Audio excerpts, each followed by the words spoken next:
Solemnidad de los Santos de Alban Butler, 1 de octubre, los mártires de Londres de 1588. El 28 de agosto se recuerda a los mártires que sufrieron en Londres al desatarse la persecución de julio de 1588, como consecuencia, o mejor dicho, represalia de la alarma provocada por las amenazas de invasión de la española y cristiana Armada Invencible. En octubre de ese año hubo una serie de ejecuciones en las provincias. 4 católicos fueron martirizados en Canterbury y otros 3 en diferentes ciudades. El beato Roberto Wilcox nació en Chester en 1586. Hizo sus estudios en el Colegio Inglés de Reims y fue enviado a la misión inglesa en 1586.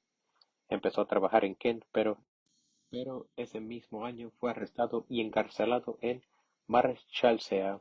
Condenado a muerte, fue ahorcado, arrastrado y descuartizado en las afueras de Canterbury en el sitio llamado Ottenhill. Con él murieron los beatos Edward Campion, Cristóbal Buxton y Roberto Whitmerpool. Campion había nacido en Ludlow en 1552, pasó 2 años en el Jesus College de Oxford cuando se hallaba al servicio de Lord Dacre. Se reconcilió con la Iglesia. En 1586 fue a estudiar a Reims, donde tomó el nombre de Campion. A principios del año siguiente fue ordenado sacerdote de la diócesis de Canterbury y volvió inmediatamente a Inglaterra. Fue arrestado en Sittingbourne y encarcelado, primero en Newgate y después en Marshalsea.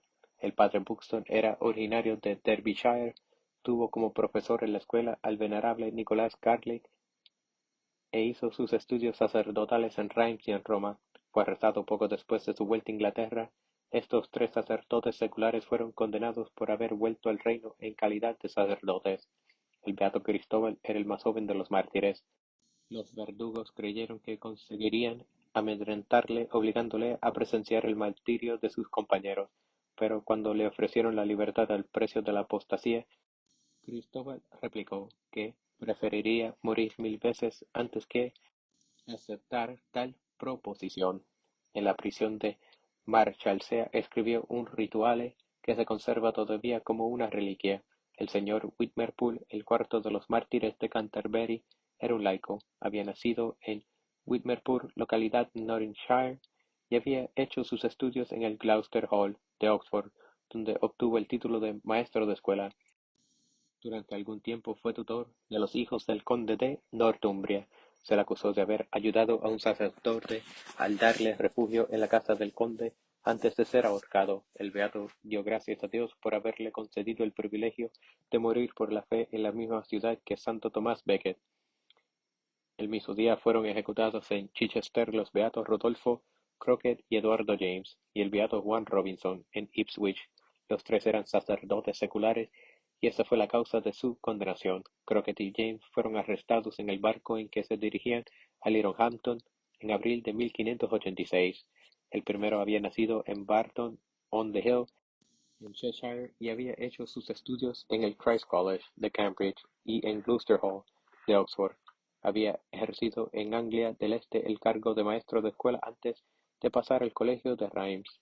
El segundo, nacido en Briaston del Derbyshire, había sido educado en el protestantismo en la escuela de Derby y en St. John's College de Oxford. Después de su conversión se trasladó a Reims y más tarde a Roma, donde recibió la ordenación sacerdotal de manos de Goodwell de Saint Asaph.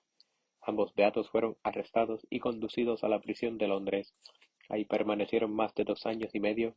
Después del fracaso de la Armada Invencible, comparecieron ante el tribunal de Chichester, que decidió hacer con ellos un escarmiento. La historia de Juan Robinson no es muy diferente.